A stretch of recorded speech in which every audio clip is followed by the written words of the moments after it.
بسم اللہ الرحمن الرحیم۔ دوستوں، پاکستان کے ایٹمی ہتھیاروں کے بارے میں ایک نئی بحث شروع ہو گئی ہے۔ سوال یہ پیدا ہوتا ہے کہ آخر اسحاق ڈار صاحب کو کس نے کہا تھا کہ وہ یہ بتائیں کہ پاکستان کو IMF یہ کہہ رہا ہے کہ وہ رول بیک کریں، لیکن ایسی کوئی جب صورتحال تھی ہی نہیں، اور جیسا کہ اسحاق ڈار نے بتایا کہ نہ اس طرح کا کوئی مطالبہ سامنے ہے، تو پھر پوچھنا یہ چاہتا ہوں کہ رول بیک کے بارے میں تو کسی نے سوال ہی نہیں اٹھایا۔ سوال تو اس بات کا اٹھایا گیا ہے اسحاق ڈار صاحب آپ سے کہ کیا پاکستان کے ایٹمی اثاثوں پر کوئی دباؤ ہے IMF کا، جس کے مطابق وہ آپ سے اب تک، یعنی آپ کو تقریباً 8 سے 9 مہینے سے زیادہ عرصہ گزر چکا ہے، اپریل سے لے کر کے، بلکہ اب مارچ میں تو آپ کو پورے 12 مہینے ہو جائیں گے۔ اس دوران آپ نے ایٹمی اسلحہ کے جو معاہدے ہیں اور IMF سے جو آپ کے مذاکرات ہیں وہ کمپلیٹلی اب تک آج تک کی تاریخ میں مکمل طور پہ ناکام ہیں۔ اس کی وجہ کیا ہے؟ یہ کہاں پر کون سی چیز اٹک رہی ہے؟ ہم اپنے اسی ویلاگ میں متعدد مرتبہ کہہ چکے ہیں کہ اسرائیل کو اگر کسی سے کوئی خطرہ ہے، اسرائیل کے تک اگر کسی کا میزائل پہنچ سکتا ہے تو وہ پاکستان کا شاہین 2 میزائل ہے،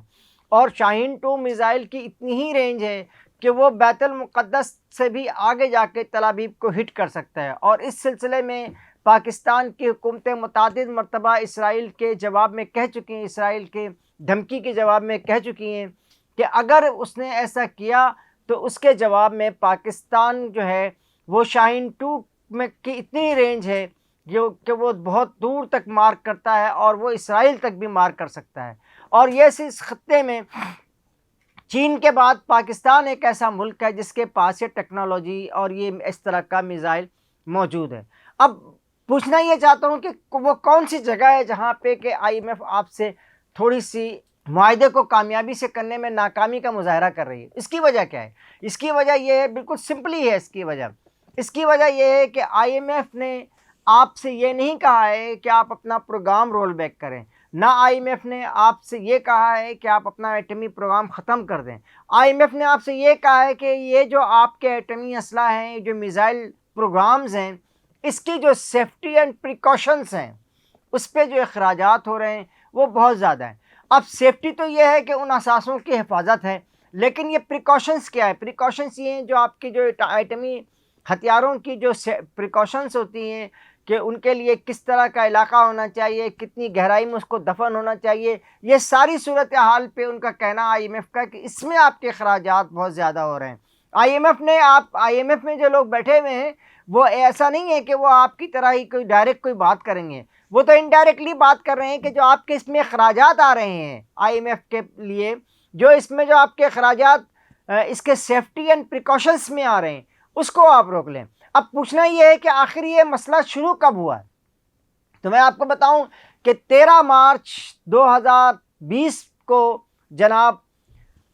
وزیر خزانہ صاحب تشریف لائے تھے، IMF نے ان کو ڈپیوٹ کیا تھا، ان کا نام تھا عبدالحفیظ شیخ صاحب۔ عبدالحفیظ شیخ نے جب 13 مارچ 2020 کو پریس کانفرنس کی تھی، تو اس پریس کانفرنس میں ان سے جب معلوم کیا گیا کہ اس کی شرائط کیا ہیں، تو وہ بالکل لاپرواہی کی طرح، ارے اس کی شرائط کیا ہو سکتی ہیں، بس وہ یہ چاہتے ہیں IMF والے کہ آپ فنڈ زیادہ سے زیادہ جمع کریں، ٹیکسز جمع کریں۔ تو بھائی 2020 سے لے کر کے آج 2023 تک ایک بہت ہی لمبی چوڑی جو ہے نا آپ کی ایک ٹیکسوں کی بھرمار جو ہے وہ کی جا چکی ہے، اور اب ٹیکسز کا بہت زیادہ نفوذ جو ہے وہ نچلی سطح پہ بھی ہے اور اوپری سطح پہ بھی ہو چکا ہے۔ تو پوچھنا یہ ہے کہ اب کون سی ایسی شرط رہ گئی ہے جس پہ IMF ابھی مہینہ 1.5 مہینے اور آپ سے یہ ناک رگڑوائے گی، اور آپ سے جو ہے وہ کیا کہتے ہیں کہ ناک سے جو ہے لکیریں نکلوائے گی کہ جو آپ کو کوئی 1.2 بلین ڈالر جو ہے وہ آپ کو دے گی۔ آپ نے ایسا کون سا کام کر لینا ہے 1.2 بلین ڈالر سے جس کے لیے آپ جو ہے نہ صرف اپنے اثاثوں کو گرمی رکھنا چاہتے ہیں، نہ صرف آپ اپنے معیشت کو تباہ و برباد کرنا چاہتے ہیں، نہ صرف آپ نے انڈسٹریلائزیشن کو مکمل طور پہ بند کر دی ہے۔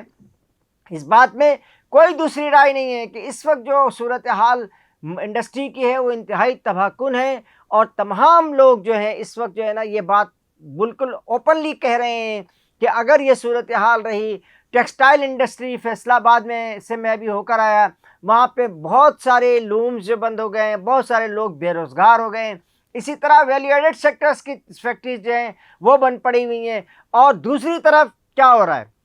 دوسری طرف آپ کے جو پڑوسی ملک ہے بھارت، اس نے ایک بہت بڑا بجٹ کا، آج آپ نے اخبارات میں پڑھا ہوگا، بلین آف ڈالرز کا وہ جو ہے نا بجٹ اس نے صرف دفاع پہ رکھا ہے، اور اسلحے کی خریداری پہ رکھا ہے، دفاع پہ بھی نہیں ہے، اسلحے کی خریداری پہ رکھا ہے۔ اور اسلحے کی یہ خریداری جو ہے وہ امریکہ سے کر رہا ہے۔ اس وقت دنیا میں سب سے زیادہ اسلحہ فروخت کرنے والا ملک امریکہ ہے، اور سب سے زیادہ اسلحہ جو ہے وہ خریدنے والا ملک جو ہے وہ بھارت ہے۔ وہ بھارت کا چین کے لیے اسلحہ دے رہا ہے، اور چین کو کیا وہ مار سکے گا؟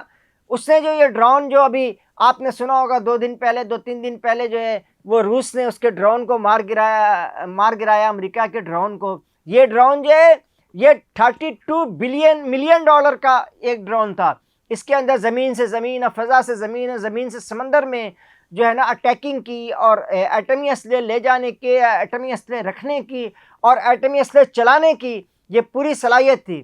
یہ تو ایک دم اباؤٹ ٹن پر یہ اس کو جو ہے نا اس کے پائلٹ یہ کہہ دیں کہ جو روس کا جو پائلٹ تھا اس نے انتہائی چابک دستی کے ساتھ جو ہے نا اپنے جہاز کو ٹرن کیا۔ تو ڈرون کو بھی، ڈرون کے اندر تو پائلٹ نہیں ہوتا ہے کہ وہ دیکھے کہ اس ڈرون میں کیا صورت ہے، اس کو تو ریموٹ کنٹرول سے جس طرح سے چلایا جا رہا تھا، یہ تو ان چلانے والوں کی غلطی تھی جن کو یہ معلوم ہی نہیں تھا کہ یہ ڈرون جو ہے اباؤٹ ٹرن نہیں ہوتا، لیکن اس نے اباؤٹ ٹرن کرنے کی کوشش کی جس میں وہ گر گیا۔ تو یہ ساری صورتحال یہ ڈرون جو ہے آپ کو میں بتاؤں، جو امریکہ کا یہ ڈرون جو روس نے مار گرایا ہے، یہ پوری دنیا میں کہ کسی ملک کے پاس نہیں ہے، صرف ناٹو ممالک کے پاس ہے۔ جو ناٹو کے ممبران ہیں ان میں سے بھی چند ممالک جس میں جرمنی ہے، فرانس ہے، اور ان کو یہ امریکہ نے دیا ہوا ہے۔ یا پھر ایک نان ناٹو ممالک میں ایک بھارت ہے، بھارت کو بھی امریکہ نے یہ ڈرون فروخت نہیں کیا، یہ بہت ہی خطرناک قسم کا ڈرون ہے، لیکن بھارت کو اس نے جو ہے نا اس ڈرون کے لیے جو ہے نا اس نے اس کو لیز پر دے رکھا ہے، اور بھارت نے یہ کہہ کر اس سے لیا ہے کہ کیونکہ اسے پاکستان سے بھی خطرہ ہوتا ہے، کیونکہ اسے چین سے بھی خطرہ ہے، اس لیے ہمیں یہ ڈرون فراہم کیا جائے۔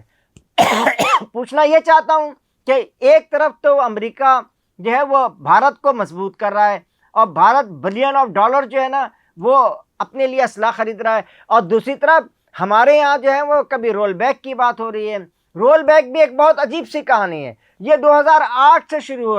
ہو رہی ہے ہمارے ملک میں کہ جی پاکستان کو رول بیک کرنا چاہیے، پاکستان کو ساری دنیا جو ہے نا رول اپ ہو رہی ہیں ساری۔ آپ نے اپنی خود 2-3 دن پہلے یہ خبر بھی آئی تھی کہ ایران جو ہے وہ ایٹمی دوڑ میں آگے جا رہا ہے، تو ساری دنیا جو ہے وہ آگے جا رہی ہے۔ اور کل کی آج کے اخبارات میں ہی یہ بات خبر ہوئی کہ ایک شمالی کوریا نے جو ہے ایک نئے میزائل بر اعظمی میزائل کا اس نے ایکسپریمنٹ کیا، جسے کہتے ہیں کہ ہندی میں ہندی والوں کو سن لو، تمہارے لیے پرمانو ہتھیار بھی لے کر کے وہ آ رہا ہے نا۔ یہ سارے کے سارے جو ایٹمی ہتھیاروں کی جو جنگ ہے وہ لوگ آگے سے آگے بڑھے ہیں، اور ہمارے اخبارات میں ہمارے لیے خوشخبری آج یہ چھپی ہوئی ہے، بھارت کے لیے خوشخبری یہ ہے کہ ان کے لیے بلین آف ڈالرز کے یعنی رافیل بھی ان کے پاس ہے، اسلحے کی خریداری کے لیے ان کی کمیٹی نے بجٹ منظور کیا ہے، اور ہمارے لیے یہ ہے کہ 50 کروڑ ڈالر جو ہے وہ چین کے ایک بینک نے ہمیں قرض دے دیا ہے، اس پہ ہم بڑی خوشیاں منا رہے ہیں کہ جی ہمارے لیے تو بڑی آسانیاں پیدا ہو گئی ہیں۔ لیکن یہ ساری صورتحال ایسی نہیں ہے کہ آپ اس سے پاکستان جیسے بڑے ملک کو ترقی دے سکیں گے۔ اس کے لیے ضروری یہی ہے کہ ہمارے حکمرانوں کو یہ جو انہوں نے سیاسی بازار گرم کر رکھا ہے اس کو ختم کرنا ہوگا، اور اس کے ساتھ ہی اس ملک کی عوام کے لیے پہلے اس عوام کو خوشحال بنانا ہوگا، اور اس کے بعد وہ دنیا کا مقابلہ کرنے کے لیے اپنی تیاری کو جاری رکھنا ہوگا۔ اور ایک بار بتا دوں کہ یہ ساری کی ساری جو آپ کے پاس بھی اس وقت ایٹمی کنٹرول کی بات ہے وہ صرف اور صرف اسرائیل کی طرف سے آئی ہے۔ اسرائیل کی بات امریکہ، اور امریکہ کی بات جو ہے وہ IMF کو پہنچائی گئی ہے۔ اس کے ساتھ ہی قاضی جاوید اجازت چاہتا ہے۔ مجھے یقین ہے کہ آپ میرے چینل کو سبسکرائب بھی کریں گے اور انشاءاللہ اسے دیکھنے کی بھی کوشش کریں گے۔ اس کے ساتھ ہی قاضی جاوید آپ سے اجازت چاہتا ہے۔ اللہ نگہبان، اللہ حافظ۔